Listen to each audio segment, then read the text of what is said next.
Right. So I would say when we grew up, because I didn't grow up on campus. I grew up in Israel, and in the summers we would come and visit, which again was this back and forth culture shock, and we were the barbaric Israelis that didn't have any class or anything. Then, interestingly enough, when I graduated high school, I didn't come straight to CFN, but there was a revival going on in Pensacola, Florida, and I went to school there, and I actually learned more about my grandparents there than I did just growing, because, when it's family, you're feeding and you're, stop hitting each other, and, that's the conversations. And then I go over there and they're teaching all this stuff, and there's like all these books that if you go to the footnotes, it's like Gordon Lindsay, because he documented so much of what was happening. He was so involved in like working together and collaborating with, different people, which was a big no-no back then. It was like, you do your own thing. If someone from a different denomination, you don't talk to them because clearly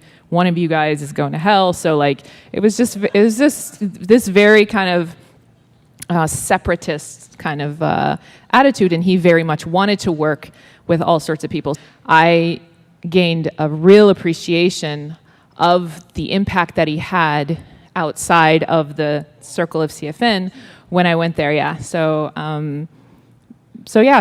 basically at that point, when I finished there, then we came here and spent 2 years doing the third year worship school right when it was getting started, and got to spend some time with my grandmother, knowing that, at some point I wouldn't have that. So that was very, very special time for me. And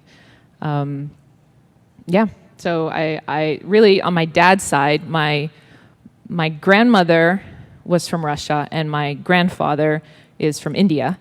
And so I know I came out white, but it's all, my brother came out dark. I tan well. I do. But we don't actually know what my dad was, because he grew up an orphan and he's got curly hair, and Indians usually have straight hair. Anyway, so we're kind of like somewhere in between Africa and India is our origin.